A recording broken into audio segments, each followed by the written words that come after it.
Boa noite a todos. É um prazer muito grande, uma satisfação enorme estar aqui mais uma vez com os irmãos. Pedimos a Deus, nosso Pai, que nos proteja, nos abençoe a todos, que o amor de Jesus entre ao nosso coração.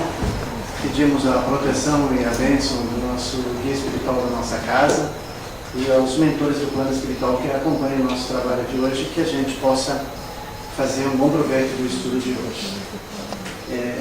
Apenas para referir respeito aos irmãos, a gente preparou esse trabalho há mais de 60 dias e chegamos aqui meia hora antes e testamos todos os equipamentos, estava perfeitamente funcionando. Infelizmente, aconteceu esse pequeno problema e a gente teve esse transtorno, mas vamos procurar amenizar e se harmonizar para poder conversar sobre esse tema que é tão importante para nós, que a gente possa tirar alguma lição disso tudo. Então, assim, eu já vou dizer de cara, assim, a primeira coisa, assim, eu tenho uma mensagem, a gente chama assim, uma exposição espírita, é uma macro-mensagem, uma mensagem-mãe. A mensagem-mãe que eu tenho para dizer para os irmãos é que a gente espera muito para começar a fazer as coisas na semana seguinte, no ano que vem, na próxima encarnação, e a gente diz muitas vezes, eu tenho muitas encarnações, eu não preciso me apressar agora. Não, a oportunidade que nós temos é agora. E não adianta nada deixar para fazer depois. Nós temos que começar a fazer agora, aqui e agora, implementar as mudanças e as transformações que nós precisamos nas nossas vidas. Porque se nós não mudarmos o ambiente, nossa maneira de proceder, as nossas atitudes agora, nós vamos ter várias encarnações repetindo os mesmos problemas, as mesmas situações, até que a gente consegue evoluir. Então, como eu sei que esse centro espírita é um centro zeloso e que todas as pessoas que comparecem são muito estudiosas, é difícil a gente apresentar um trabalho para os irmãos, porque eu sei que os irmãos são bastante interessados e conhecedores da doutrina espírita. Então a nossa responsabilidade aumenta bastante. Então a mensagem que eu quero deixar, já vou dizer, que eu já coloquei para os irmãos, é de que a gente muitas vezes protela as transformações que a gente tem. E a gente não vê nenhuma mudança, se a gente não aplica, se a gente não muda as situações que estão ao nosso redor, não vão se modificar. Então, assim, a gente fala muito no centro espírita que a gente tem várias encarnações.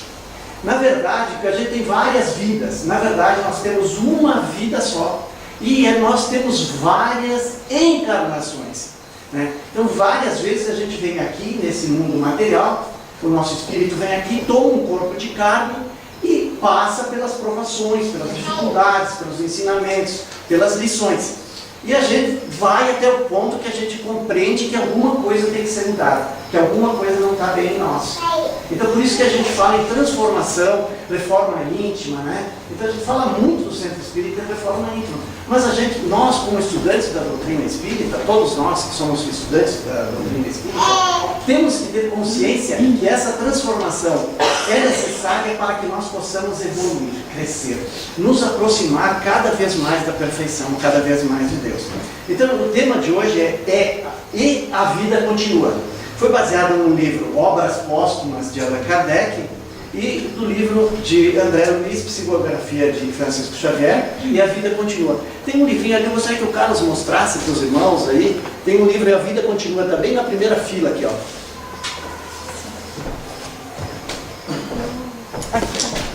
Esse livro aqui. Então, esse trabalho foi baseado nesse livro aqui e no livro Obras Póstumas de Allan Kardec. São obras que foram escritas depois da morte de Allan Kardec.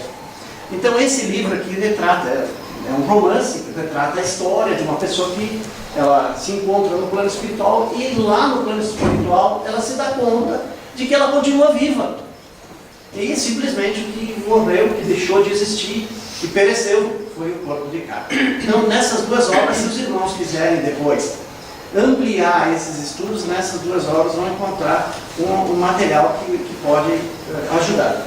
Então, assim, quanto à ideia da imortalidade da alma, os povos mais antigos, né, os egípcios, os faraós, eles colocavam junto ao corpo, né, junto ao esquife, eles colocavam moedas de ouro. E eles diziam que aquelas moedas eram para pagar o barqueiro que levava de um lugar para outra margem do rio. Ou seja, quando a gente tiver... E tinha um sentido isso tudo.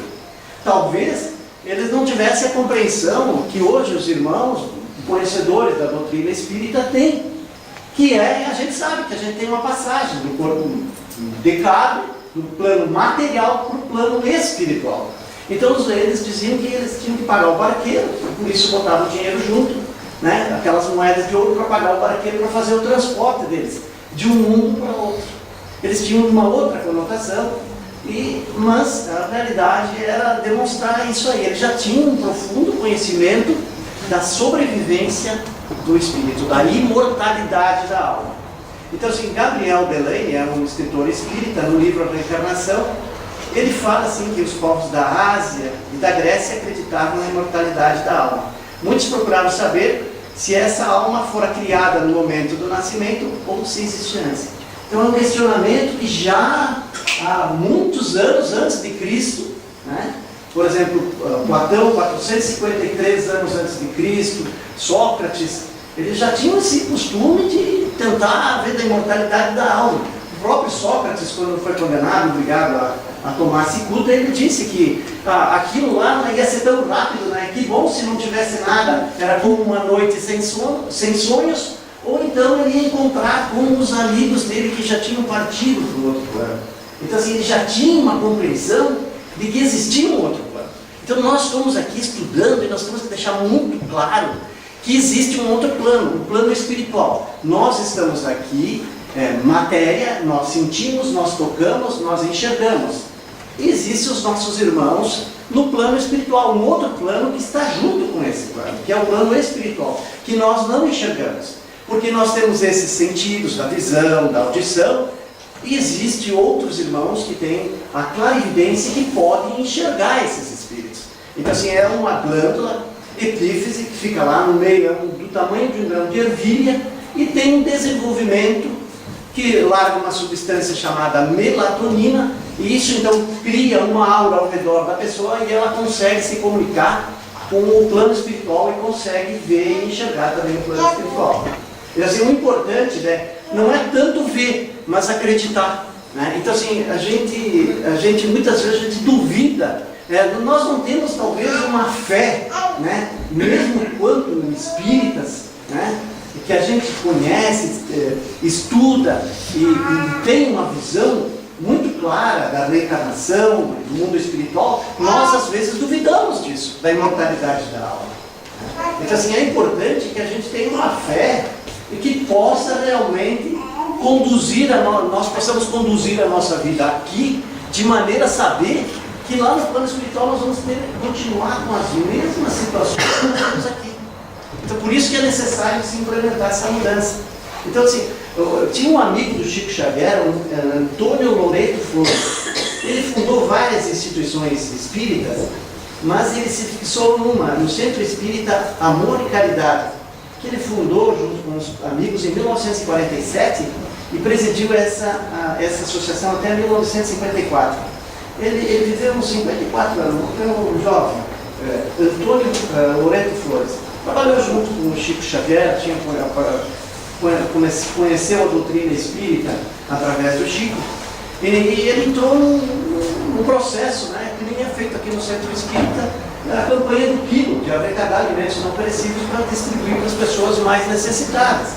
E aí ele chegou numa casa, ele bateu na porta, e uma senhora muito católica, né, muito religiosa, muito católica, abriu a porta, e nós não estamos fazendo nenhuma conotação, falando mal de nenhuma religião, porque todas as religiões são importantes, são válidas e merecem sempre o nosso respeito. O Espiritismo não condena nenhuma religião e não obriga ninguém a ser espírita. Ele faz um convite ao estudo, ao esclarecimento e à consolação. Então ele bateu na porta, essa mulher abriu a porta e ela, sabendo que ele era espírita, ela cuspiu na cara dele. Aí ele pegou o lenço, limpou o rosto e disse assim: essa é para mim. E o que a senhora tem para os necessitados? Então ela foi lá, pegou o alimento, entregou para ele e levou, incorporou aos demais bens campanha do quilo. Então assim, quantos de nós aceitaríamos uma ofensa dessa sem dizer nada, sem revidar? Né? Assim, é muito difícil ser espírita. É muito difícil. Não é possível, mas é muito difícil a gente saber, aceitar, compreender a dificuldade que os nossos irmãos, todos nós temos dificuldades. Por isso que nenhum de nós tem o direito de julgar ninguém. Porque pode ser que em uma outra vida a gente fez a mesma coisa. Assim, ninguém tem o direito de julgar ninguém. Ninguém sabe, cada um sabe onde aperta o sapato, né? Então, a gente muitas vezes julga os outros e a gente se esquece de ver o que a gente está fazendo. Allan Kardec disse o seguinte, nesse livro Obras Póstumas, são escritos que depois foram compilados, e aí se fez essa obra, que é uma obra que é além das 5 obras da doutrina espírita. Sem interrogarmos o sentimento íntimo da quase universalidade dos homens sobre nós, a morte, todos responderão: viveremos. Essa esperança constitui uma consolação. Então assim, é fato, e todas as religiões admitem, todas as religiões admitem que existe algo depois. O catolicismo diz que, e tem o creio, né? Creio em Deus, Pai Nosso. Depois no final diz o seguinte: creio na ressurreição da carne, creio na ressurreição dos mortos, na ressurreição da carne, na vida eterna. Na vida eterna diz o quê? Imortalidade da alma. Mas ressurgir a carne, ressuscitar, é impossível. Não é possível a carne retomar o corpo de carne, né?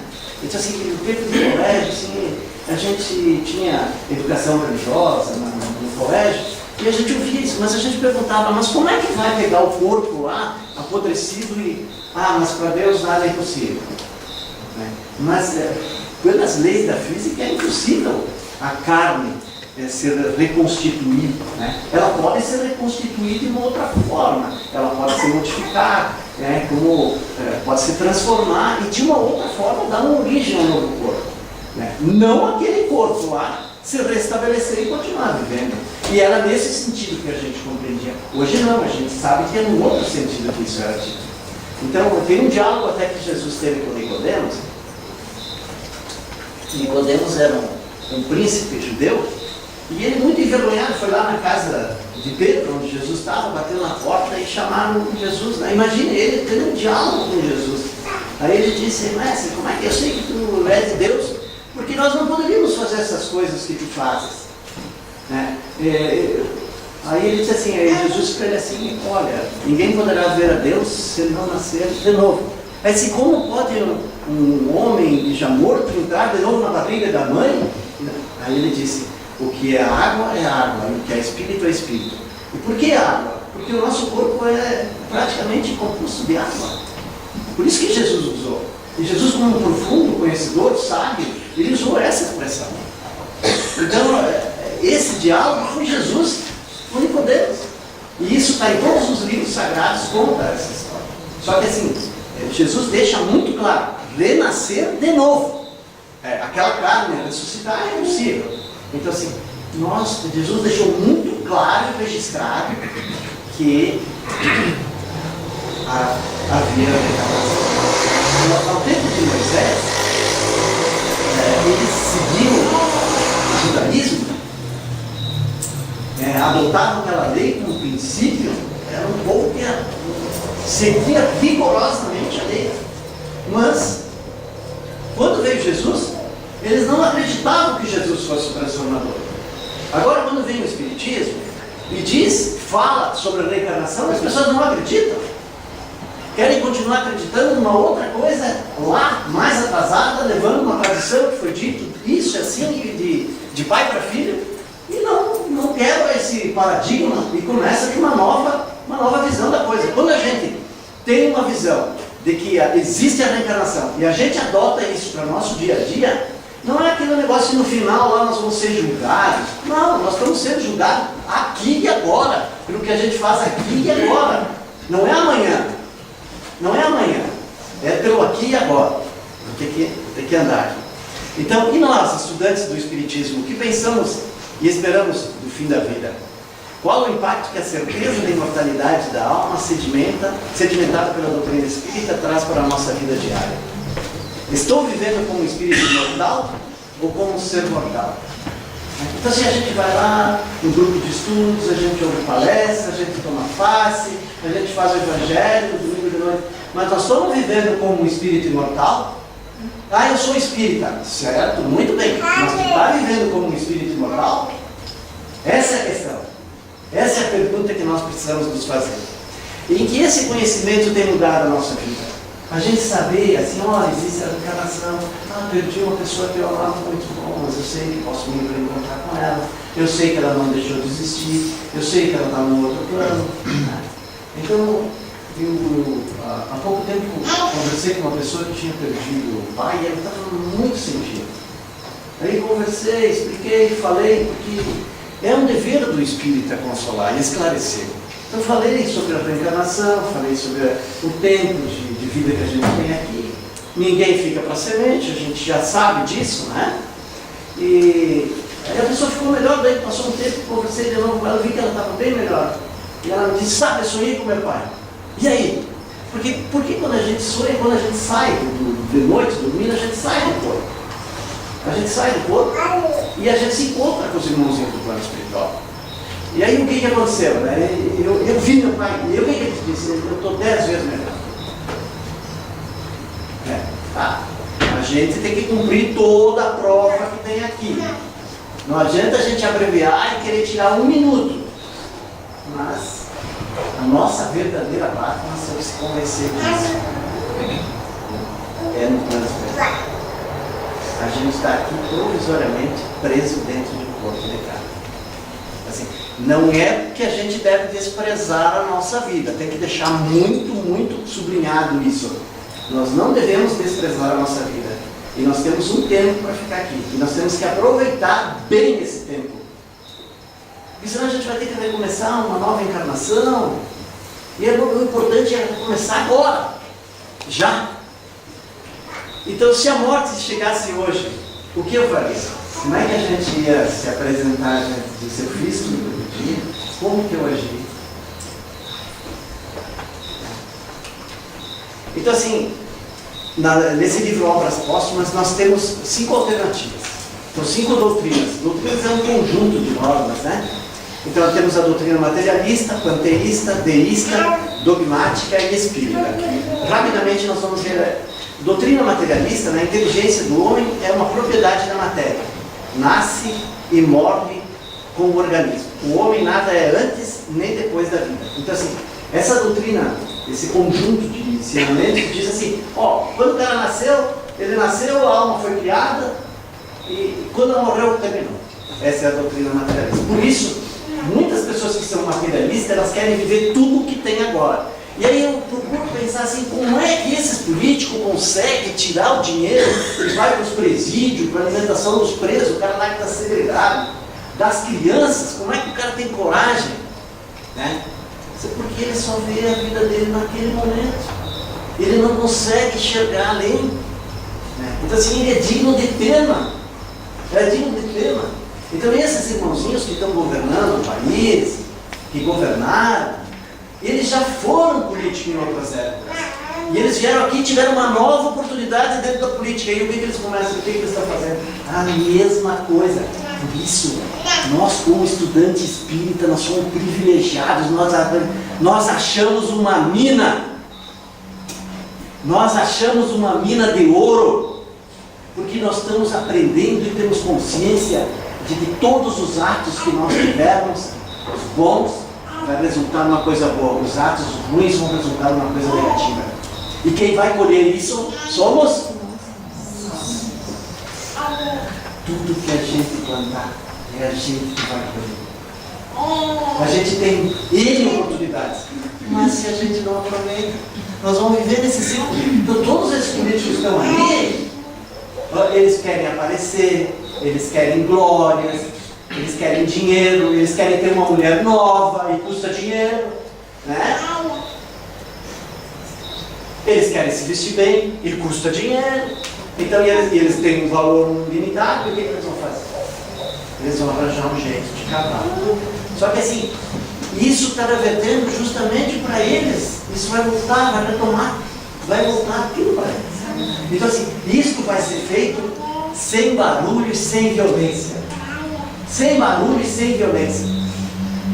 Essa transformação vem. E essa transformação vem quando nós nos transformamos. Não é o presidente, não é o governador, não é o político que vai mudar o país. Somos nós. É por dentro. É quando nós mudarmos, isso tudo vai mudar. Porque se a gente tira o lugar de uma pessoa que está na fila, a gente passa na frente, a gente está sendo desonesto. Se a gente procura levar uma vantagem que é indevida, a gente está sendo desonesto. E a gente cobra dos outros honestidade e a gente não faz. Então a honestidade, o respeito, a ética tem que começar por nós. Por cada um de nós. E isso que está lá na pergunta 619 do Livro dos Espíritos. Conhece-te a ti próprio. Nós temos que nos conhecer, nos observar, nos olhar. O que eu estou fazendo? Como eu estou me situando nesse mundo? Então, é para essa doutrina materialista aí, só vê o dinheiro na frente dele, ó. Tudo que ele faz é apenas matéria, gostos materiais. O único freio, né, é a força material da lei civil. E que é muito mal aplicada. Muito mal aplicada. Então assim, não tem nada. Começa e termina. Você não vê uma coisa além. Então nós, estudantes da doutrina espírita, estamos vendo o quê? Uma coisa a mais além. Então essa é a doutrina materialista. A doutrina panteísta, né, mais ou menos é igual à materialista, é que os espíritos saem de um todo maior. Na doutrina materialista são criados no momento da concepção, acabou, morreu, terminou tudo. Por isso precisa gozar todas as coisas. A doutrina panteísta, assim, tu sai de um todo, tu encarna, se divide e depois, quando tu morre, tu volta para esse todo. Então todo o progresso que tu fez individual não tem nenhum sentido por fazer. A doutrina deísta é assim, tudo o que acontece é porque Deus fez e que Deus quer. Então assim, os reis dizem muito isso. Não, eu sou rei porque eu fui escolhido por Deus. Né? Então assim, foi Deus que decidiu isso. Então decide tudo na vida das pessoas. E a pessoa também não tem nenhum mérito, porque ela não fez nada. Foi tudo Deus que decidiu, tudo culpa de Deus, é culpa de Deus. Se ela perdeu um dia, é culpa de Deus. Se não deu certo o casamento dela, é culpa de Deus. Se bateu o cara, é culpa de Deus. Se ela ganhou uma loteria, foi Deus. Né? Essa é outra doutrina. A outra é a dogmática. Então, isso aqui se usava muito no tempo de colégio. Assim. Isso é um dogma, ninguém sabe explicar, é isso e não... Pronto. Então assim, é uma coisa que ninguém sabe explicar. Então quando tu questionava assim, os religiosos, como é que é isso, por que é isso, por que é aquilo, eles davam uma definição. Isso é um dogma, ninguém sabe. Né? Mas a gente sabe que não é bem assim.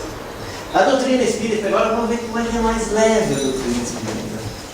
Olha como a doutrina espírita é mais leve. Ela se assenta em 5 pilares. Existência de Deus. Na pergunta número 1 do Livro dos Espíritos, que é Deus? Inteligência suprema, causa primária de todas as coisas. Assim, Deus não é um homem, um ser, um velhinho de bengala. É a inteligência suprema, causa primária de todas as coisas. Assim, primeiro pilar da doutrina espírita. Segundo, imortalidade da alma. Pluralidade das existências. É a reencarnação. O outro item é a pluralidade dos mundos habitados. Então assim, será que nesse planeta, que para nós levar uma ponta da Via Láctea a outra, ela é tipo de uma meia-lua, uma lua assim, uma meia-lua, de uma ponta a outra, nós levaríamos 25 séculos na velocidade da luz. Eu imagino quantos planetas, quantos astros, quanta coisa existe só na Via Láctea, que é pequena perto em comparação com os demais sistemas solares que existem no universo. Então assim, nosso planeta não é o único que tem vida. Comunicação com os espíritos. Assim, a comunicação com os espíritos, ela se dá a todo instante, a todo momento. Geralmente a gente dá mais ouvido para aqueles que nos têm o mal. Então a sugestão do mal a gente acata. Então assim, é importante o quê? Para a gente precisa estar como a noite de? Como? E o que Jesus disse? Orai. Para a gente saber como é que é a mensagem. Como é que a gente faz isso? Como é que eu devo agir? É se colocar no lugar que a pessoa a gente está agindo. Se eu gostaria que agisse assim comigo. Eu vou falar com alguém, às vezes eu estou numa posição de comando, aí, não, isso não é assim. Eu gostaria de ser tratado assim. Se como é bom quando a gente chega no centro espírita, a gente tem uma pessoa que nem a Márcia e todos os outros trabalhadores. O Rodolfo estava lá embaixo da escada me esperando. São gente que se dispõe a sempre, né? O Carlos. Não vou fazer o Rodrigo, não vou fazer o nome de todos, assim. E eu desconheço, assim, honestamente, um outro centro onde as pessoas que estão trabalhando aqui se dispõem tanto a servir, a ser útil do próximo. O Carlos não falou nada. Eu não sei se eu posso falar, mas hoje seria aniversário da Marisa, a irmã do Carlos. E a Marisa, certamente ela está aqui conosco nesse momento. E hoje seria aniversário da Marisa. E esse centro espírita, tu vê, às vezes a pessoa vai lá para o outro plano e deixa um legado. Deixa alguma coisa útil.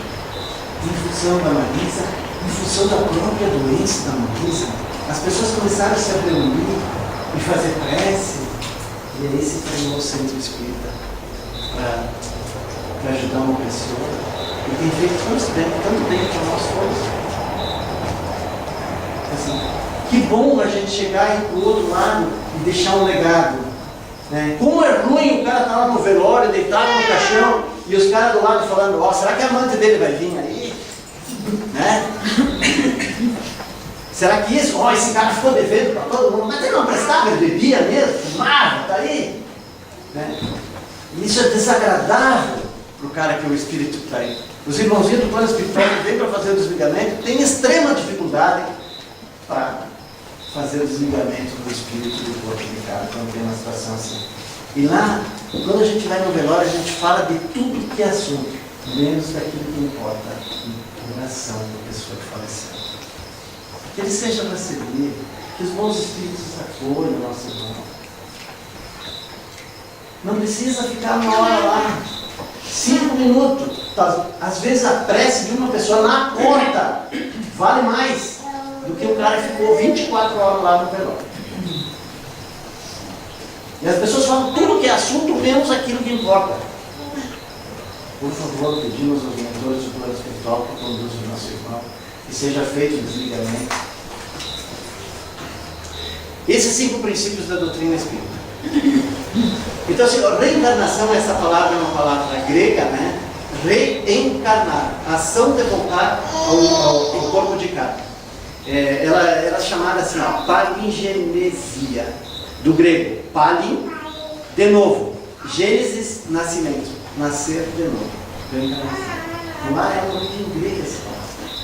E Allan Kardec disse assim, nascer, morrer, renascer, ainda progredir, sem cessar, tal é a lei. Nascer, morrer, renascer ainda, progredir sem cessar. Sem cessar, tal é a lei. Isso está escrito no túmulo de Allan Kardec. Então assim, a ciência vem comprovando o que é a reencarnação, a existência da reencarnação. Comprovando a reencarnação, nós estamos comprovando o quê? A imortalidade da alma. Nós estamos comprovando que a vida continua. Então assim, esse estudioso aqui, o professor, PhD, esses não são espíritas, são cientistas. Então, Jan Bretman Stevenson, ele é um pesquisador, ele escreveu vários livros, entre os quais ele escreveu, olha só o título, 20 casos sugestivos de reencarnação. Sugestivos. Ele não diz 20 casos de reencarnação. Aí é sensacionalismo. Sugestivos. Ele desenvolveu um trabalho com jovens e com marcas assim, na pele. Então, assim, pessoas que supostamente teriam perdido uma perna na reencarnação.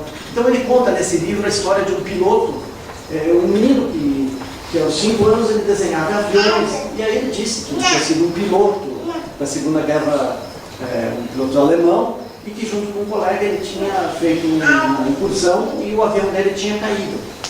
E ele tinha perdido ali naquela situação uma perna. Acabou falecendo, mas perdeu a perna. E ele tinha uma marca na perna. Então ele ficou pesquisando isso, mas pesquisando, não acreditando na primeira coisa. E aí depois eles acompanharam esse menino. Ele acabou morrendo aos 22 anos. Ele referia que quando ele era piloto ele tinha uma noiva. Quando eles acompanharam, quando ele tinha 22 anos, ele morava junto com uma moça, ele tinha 2 filhos, e acabou morrendo exatamente no lugar onde o avião tinha caído. Foram feitas as escavações e o avião tinha caído. Isso está nesse livro ali, 20 casos sugestivos de reencarnação. Então ele não diz assim, é a reencarnação do piloto. Não. Ele vai narrando e vai contando. A pessoa sem vamos dizer assim, induzir que o que ele está falando é verdadeiro. Eu vou deixar aqui depois, se os irmãos quiserem, para pesquisa, esses slides aqui, fica à disposição. Não precisa ler tudo e se preocupar com o que está ali escrito. Então ele começou a levar mais assim para um lado que a reencarnação teria que ser estudada com a biologia. Aí nós vamos seguir adiante aqui, ele faleceu, aí tem um sucessor dele, é Jim B. Tucker. Ele continuou as pesquisas do Sr. Young ali e também escreveu várias obras referindo nesse caso a vida, não consigo ver depois a gente pode ver melhor aí, não vou perder vidas de crianças, sociedade de investigação de crianças, de memórias, previsões de vidas passadas. Mais ou menos é isso a tradução. Então, nesse livro, ele escrito em 2005. Ele fala e refere então, de pesquisas que ele fez também com crianças que tinham marcas. E dessas marcas levavam o estudo de uma encarnação passada.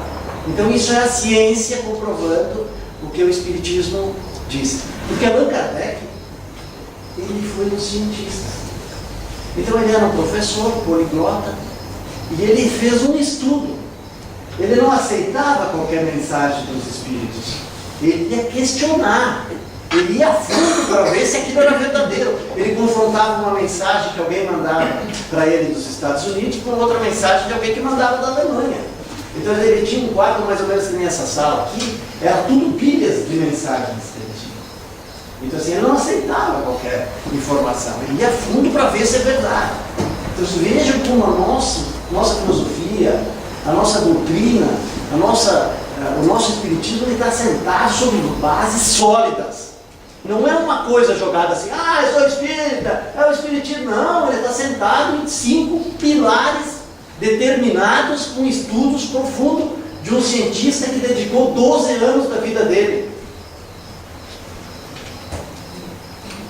E aí, esse brasileiro, Hernani Guimarães Andrada, ele diz o seguinte: podemos esperar serenamente que a reencarnação será dentro em breve reconhecida como mais uma lei biológica, talvez a mais importante de todas elas. Esse é um brasileiro, mineiro. Então eles estão levando o conhecimento, o estudo da doutrina espírita para a biologia, assim, para ver o que o corpo apresenta, para levar à conclusão e comprovação científica de outras encarnações. Então, por exemplo, por que uma pessoa nasce com uma deficiência no membro? Por que a pessoa nasce, por exemplo, tem um câncer de esôfago? Né? Você é uma pessoa que se suicida, toma uma substância chamada salitre e acaba queimando tudo por dentro. Aquilo não é um castigo para ela. Ela simplesmente queimou o perispírito. Então, assim, existem muito, só vou dizer isso. existem muitas formas de queimar o teu espírito. Cada um tira suas conclusões. Então vejamos o que diz Allan Kardec. Se algum dia a chamada ciência oficial provar que é o único postulado espírita está errado, não devemos abandoná-lo e sugerir o postulado então descoberto pela ciência oficial. Então, assim, se alguma coisa no espiritismo estiver em confronto com a ciência, é para nós ficar com a ciência. Allan Kardec, codificador do doutrina espírita. Aí ele diz mais uma coisa: a verdadeira fé é aquela que enfrenta a razão face a face em todas as épocas da humanidade. Então a fé tem que ser raciocinada. Não é o acredito. Por quê? Como? Se nós estamos falando da reencarnação, nós estamos dando bases sólidas disso. Então, assim, no livro dos Espíritos nós temos assim: o espírito que não alcançou a perfeição durante a vida, no corpo físico, pode acabar de se depurar? Como pode, então, submetendo-se à prova de uma nova existência? Como é que um espírito que foi mal numa existência pode se depurar? Teve uma nova existência. Uma nova existência. Qual o objetivo da reencarnação? Expiação, pagar o que a gente fez de errado, melhoria progressiva da humanidade. Senão, onde estaria a justiça? Por que reencarnar? Por que Deus não fez todos perfeitos? Que mérito nós teríamos? Então, nós temos que construir. O projeto encarnatório é sempre de acordo com o que for mais justo e útil para cada um. Aquilo que nós falamos lá no início. Então, assim, tudo que a gente faz, nós criamos ao redor de nós um comprometimento. Nós criamos ao redor de nós uma aura. Se a gente é uma pessoa encrenqueira, nós vamos viver no meio. Se a gente é uma pessoa nervosa, nós vamos viver no meio da confusão. Se a gente tem o costume de gritar, nós vamos continuar gritando até que chega um momento que fala, isso não pode mais acontecer. E aí, toma consciência, 919, você conhece. Então, assim, tem um diálogo nesse livro aqui muito interessante. Eu só vou ler o finalzinho. E que diz o seguinte, ó: se a irmã, durante a sua existência no corpo denso, pensasse firmemente nos ensinos de Jesus, de certo não experimentaria o assombro que até agora lhe insensibiliza o centro de força, apesar da elevação e da delicadeza de suas aspirações. Então, assim, Jesus fala da reencarnação. Se a gente presta atenção, ele fala da reencarnação. Ele fala da reencarnação. Ele fala da provisoriedade da vida que nós temos aqui no plano material. Não quer dizer que nós devemos desconsiderar a nossa existência aqui. Não, ao contrário, aproveitar para aprender a viver. Então, agora vamos chegar na parte final. Justiça divina. As leis divinas têm ação permanente para todos, em todas as dimensões de tempo e de espaço. Remete-nos a autoconhecimento e na certeza de que a vida continua ajustada às leis de Deus, plena de esperança, trabalho, progresso e realização. Então, nós temos um livre-arbítrio, que é o nosso poder de decisão. A gente pode escolher o caminho. Ou a gente vai para um caminho bom, ou a gente escolhe um outro caminho. É o nosso poder de decisão. Ninguém obriga nós a escolher um caminho bom, nem um ruim. O Espiritismo, para te ser espírito, tu tem que ser isso, tu tem que tratar todo mundo. Não. O Espiritismo faz um convite. Cada um escolhe, tem o seu livre-arbítrio para escolher. Nós sabemos o seguinte: a lei de causa e efeito. Tudo que a gente faz de bom, volta coisa boa para nós. Tudo que a gente faz de ruim, volta coisa ruim para nós. São leis. São leis. Olha essa importância dessa frase. O futuro é passado no presente. O futuro é passado no presente. Quer dizer, tudo que a gente vive agora no presente, estamos passando, estamos semeando o nosso futuro. O futuro é passado no presente. Mas existe sempre uma luz no fim do túnel. Então, assim, aí entra a providência divina. entra a providência divina, que sempre nos abre a porta, que nos ampara, que nos conduz, que escolhe sempre o melhor para nós. Então, como que a gente deve agir? Nós devemos perceber aonde está a oportunidade. Aonde tem a oportunidade de servir, de ser melhor. E onde é que está a oportunidade? Amanhã, depois? Não. É no aqui e no agora. Essa transformação, essa mudança não é amanhã, não é no ano que vem, não é na próxima encarnação. É agora. É agora. A oportunidade está aqui. Nós estamos vivos aqui e agora. E o momento da transformação é agora. Como se faz essa transformação? Se conhecendo, colocando virtudes, colocando qualidades, forma o caráter. O que é o caráter da pessoa? É a soma das qualidades das virtudes. Então, se o sujeito é um mau caráter, ele tem más qualidades. Se o sujeito é bom caráter, ele tem várias qualidades boas. Então, o que a gente tem que perguntar? O que eu necessito aprender para que, de acordo com o que a vida vai nos apresentando, presenteando, buscando a natureza divina que somos feitos? Então, assim, se nós somos espíritos imortais, nós vamos continuar existindo sempre. Nós vamos terminar aqui, vamos para o plano espiritual. Nós continuamos sempre a nossa jornada. Então, nós não precisamos esperar um momento para recomeçar. Um momento para ser uma pessoa melhor. Para colocar qualidades, fazer bem. É agora. Nós temos que procurar meter oportunidade e nos vermos como espíritos imortais do que nós temos que fazer para buscar o nosso progresso espiritual. Mas muitas vezes o progresso material é necessário para a nossa sobrevivência, mas vale mais o nosso progresso como espírito. Por quê? Porque ele é e o nosso corpo é.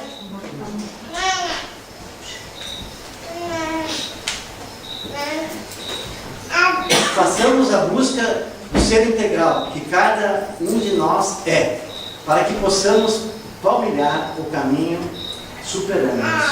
Essa é uma pessoa melhor, superando. Mas muitas vezes a gente, mas eu sou muito velho para fazer isso. Não, é o momento de fazer.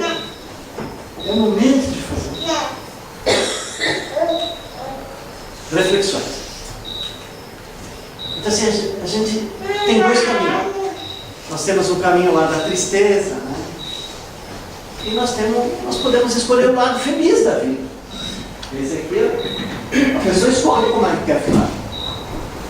Aqui, uma pessoa triste, lá uma pessoa alegre, contente, feliz. Está vendo o lado bom da vida? E se nós somos filhos de Deus, Deus quer o nosso bem. Colocou o cara do nosso lado, que é o nosso anjo da guarda. Colocou os estudos ao nosso alcance, para que a gente possa compreender, melhorar, crescer. E a gente sabe que a gente tem uma oportunidade, cada dia é uma oportunidade nova de recomeçar. Nós sabemos que nosso espírito não vai morrer. E que nós vamos ter todas as oportunidades que nós precisamos. E que só basta uma coisa, acordar. E escolher o lado bom da vida. Ser feliz. Essa é a escolha nossa. Livre-arbítrio, ação e reação. Né? Então, e outra coisa, se a gente viveu até agora aqui na tristeza, é só mudar de lado. Com uma atitude. O que eu posso mudar hoje, agora? Concentrar-se no agora traz foco, assertividade. Assim, se concentra no agora.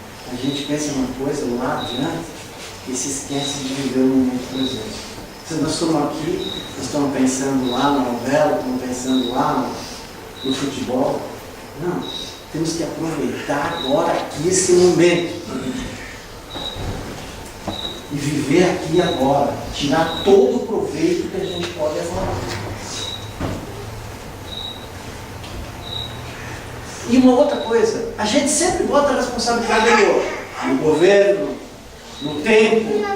E pode olhar, conversa com as pessoas, vai chover hoje, amanhã vai, que sol, que calor, é só queixa. Então assim, a gente tem que, nós somos parte do problema. Nós temos que se colocar como parte do problema, nós somos a solução disso aí. A solução está em nós. Né? E como isso? É comigo mesmo, é assumir isso aí. Nas relações interpessoais, você não diz, fulano não gosta do jeito, não me trata, ele tem alguma coisa comigo, mas como eu trato ele? Como eu estou tratando? Então assim, será que o problema é o outro comigo ou é eu com o outro? E na humanidade, como é que eu estou na humanidade? Eu fiz alguma coisa, eu deixava alguma coisa de útil? Na natureza, né? Assim, é um simples papel de bala. Tu começa por aí, bota no bolso, chega no lixo, vai lá, bota no lixo do lugar. São essas pequenas coisas que não adianta resolver uma coisa muito importante, muito maior. São essas pequenas coisas. Na espiritualidade, quando eu acredito, eu vou lá, eu acompanho, eu tomo passe, eu acredito, realmente eu acredito no Espiritismo. No que eu estou contribuindo para o Espiritismo? O que eu estou trazendo do Espiritismo para aplicar na minha vida hoje e agora? Assim, as pessoas muitas vezes têm um problema de obsessão. Vão lá no centro espírita, tomam aí os espíritos, vão e aliviam. Tira o obsessor, combina ele, esclarece. Aí a pessoa começa a agir da mesma maneira. Sabe o que vai acontecer? O obsessor vai voltar. Se não for aquele, vai vir um outro. Então, se os espíritos ajudam por 10 vezes, depois, aí não tem mais, né? Eles vão lá, vão aliviar e tal, né? Mas, então assim, a gente, muitas vezes a gente está aqui esperando o passe e a gente está falando de coisas, está olhando na internet, está mexendo aqui, está passando mensagem, olhando um monte de coisa, e está se esquecendo de fazer o principal. Qual é o principal quando a gente está esperando para ir para o passe, para fazer?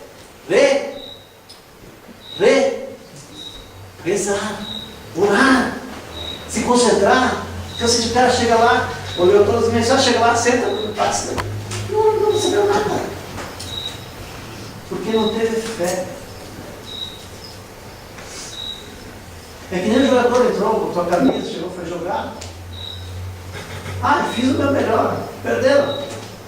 Porque ele não incorporou, não estava lá presente. Então assim, quem olha para fora, sonha.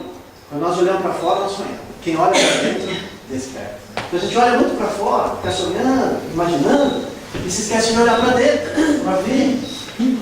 Se vê como um espírito imortal, se vê como uma criatura criada por Deus, né, que tem todas as oportunidades, que é amada por Deus. Então assim, como é que isso se procede? Não é de uma hora para outra. Essa mudança, essa transformação, não é de uma hora para outra. Então assim, um dos melhores atributos que o templo nos confere é a paciência. Não importa que uma criança aprenda devagar. O que importa é que a encorajemos a nunca desistir. Assim, muitas vezes é difícil a gente compreender, mas é importante a gente não desistir. Presta atenção. Esta consciência e a confiança em Deus, a fé, induzem-nos à necessidade da mudança interior, para que hoje, agora, continuemos no caminho do amor. Espíritas, amai-vos, espírita, instruí-vos. Meus irmãos, essa era a nossa mensagem. Nossa mensagem maior, mensagem mãe, é de que não é necessário a gente esperar uma nova reencarnação, uma nova oportunidade, ser jovem para colocar em prática. E que momento é agora?